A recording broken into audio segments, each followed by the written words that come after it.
अस्सलाम वालेकुम dear students. हमारा टॉपिक जो है कंपोनेंट्स ऑफ फूड, उसमें आज हम डिफिशिएंसी डिजीज़ के बारे में डिस्कस करेंगे।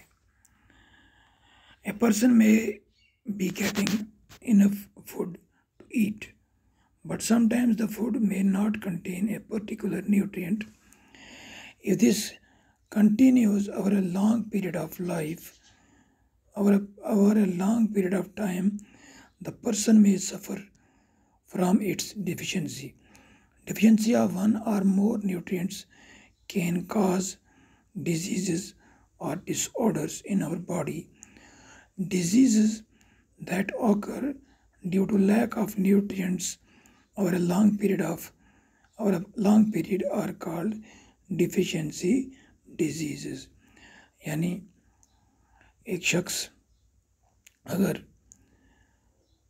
सही मिकदार में खाना खा रहा है, मगर कभी ऐसा होता है कि वो कोई ख़ास न्यूट्रिएंट उसकी ग़िज़ा में शामिल नहीं होता है, तो अगर ये काफ़ी अरसे तक ऐसा होता रहा तो वो शख्स जो है उस न्यूट्रिएंट की डिफिशिएंसी का शिकार हो जाएगा।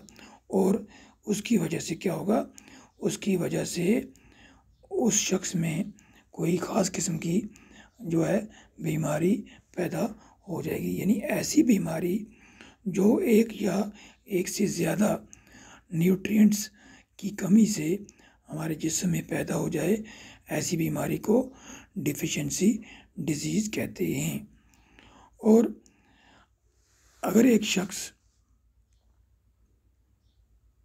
काफ़ी अरसे तक ग़िज़ा में प्रोटीन्स वाली ग़िज़ाएँ नहीं खाता है, यानी दालें, अगर प्रोटीन्स की बात करें, प्लांट सोर्स ऑफ प्रोटीन्स हैं दालें, या उसके बाद एनिमल सोर्सेज हैं मीट, एग, मिल्क वगैरह, अगर इसमें से कोई भी चीज़ वो अपने खाने में इस्तेमाल नहीं करता है काफ़ी अरसे तक, तो उस शख्स के जिस्म में प्रोटीन की डिफिशिएंसी हो जाएगी।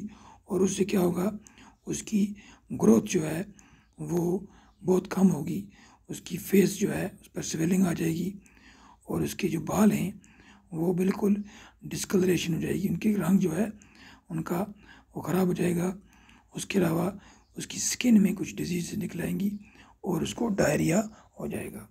इसी तरह अगर किसी शख्स के डाइट में, खाने में कार्बोहाइड्रेट्स और प्रोटीन्स दोनों की कमी है, तो वो शख्स जो है उसकी जो ग्रोथ है वो बिल्कुल स्टॉप हो जाएगी, और वो शख्स बिल्कुल पतला हो जाएगा, कमज़ोर हो जाएगा, उसका बिल्कुल वो हड्डियों का ढांचा नज़र आएगा, और वो इतना कमज़ोर हो जाएगा कि वो फिर हरकत भी नहीं कर सकेगा।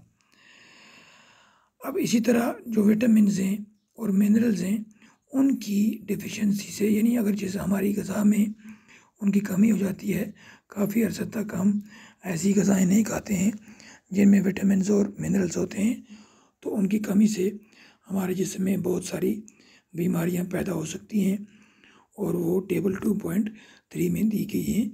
ये आपके सामने टेबल है, इसमें दिखाया गया है कि किस विटामिन या मिनरल की कमी से कौन सी बीमारी होती है और उसके क्या सिम्टम्स होते हैं, उसके क्या आसार होते हैं, हमें किस तरह पता चलेगा कि वो बीमारी कैसी है। विटामिन ए की कमी से लॉस ऑफ विजन होता है, यानी आँखों की रोशनी कम हो जाती है, और उसके सिम्टम्स ये हैं: poor vision, loss of vision in darkness night, sometimes complete loss of vision. यानी इसके आसार ये हैं कि कम नज़र आता है और रात को अंधेरा होते ही नज़र आना बंद हो जाता है, इसे नाइट ब्लाइंडनेस भी कहते हैं। और उसके अलावा कभी कभी ऐसा होता है, अगर बहुत ज़्यादा विटामिन की कमी हो जाएगी तो फिर ये आदमी जो है वो मुकम्मल तौर पर अंधा हो सकता है। उसके बाद है विटामिन B1। विटामिन B1 की कमी से होती है बेरी, ये एक बीमारी है।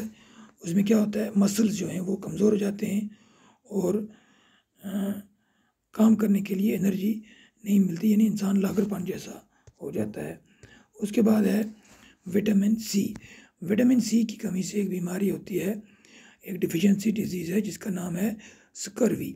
इसमें क्या होता है, bleeding of gums, wounds take longer time to heal. एक तो जो हमारे मसोड़े हैं जिनको हम पहाड़ी में मसरालन कहते हैं, इनमें से खून आता है, और जो कभी ज़ख़म लग जाए तो वो ज़ख़म जल्दी ठीक नहीं होता, उसको ठीक होने में बहुत टाइम लग जाता है। उसके बाद विटामिन डी की कमी से एक बीमारी होती है जिसे रिकट्स कहते हैं। इससे क्या होता है, इससे हड्डियाँ जो हैं वो कमज़ोर हो जाती हैं और वो टेढ़ी हो जाती हैं। ये खासकर छोटे बच्चों में अगर विटामिन डी की कमी हो तो उनमें ये बीमारी के ज़्यादा चांस रहते हैं। टांगें खासकर बिल्कुल टेढ़ी जैसी हो जाती हैं और पतली हो जाती हैं। उसके बाद कैल्शियम एक मिनरल है, इसकी कमी से बोन और टूथ डिके यानी हड्डियाँ और दांत कमज़ोर हो जाते हैं ये, और दांत गिरना शुरू हो जाते हैं। उसके बाद है आयोडीन एक मिनरल है जो सी फूड्स में भी होता है, और हम जो नमक इस्तेमाल करते हैं आयोडाइज्ड साल्ट, उसमें भी होता है। अगर आयोडाइज्ड साल्ट हम इस्तेमाल ना करें तो उससे ये बीमारी जो है इसके खतरात रहते हैं। आयोडीन की कमी हो जाती है हमारे जिस्म में, तो उसकी कमी से ग्वाइटर होता है। ग्वाइटर क्या होता है, जो गला है, गले के ऊपर यानी थोड़ी से नीचे एक बहुत बड़ी स्वोलन जो है वो एक, यानी जिसे हम पहाड़ी में गर्ल कहते हैं, वो बन जाता है, उसे ग्वाइटर कहते हैं। और इसकी वजह से क्या होता है, ये डिसेबिलिटी जो है बचपन से ही शुरू होती है। तो असल में होता क्या है, जो हमारे ग्लैंड्स हैं नेक में वो स्वेल हो जाते हैं, और इसके अलावा जो इंसान का जो मेंटल डिसेबिलिटी हो जाती है चिल्ड्रन में, यानी दिमाग कमज़ोर हो जाता है। उसके बाद एक इम्पॉर्टेंट मिनरल है आयरन की कमी से एक बीमारी होती है जिसे एनीमिया कहते हैं, और इससे क्या होता है, इससे वीकनेस हो जाती है, पूरा जिस्म कमज़ोर हो जाता है। अब ये जितनी भी डिफिशियंसी डिजीज़ हमने डिस्कस की, इन तमाम डिफिशियंसी डिजीज़ से हम बच सकते हैं अगर हम बैलेंस्ड डाइट खाएं, यानी हर एक न्यूट्रिएंट जो है वो हमारी ग़िज़ा में शामिल हो।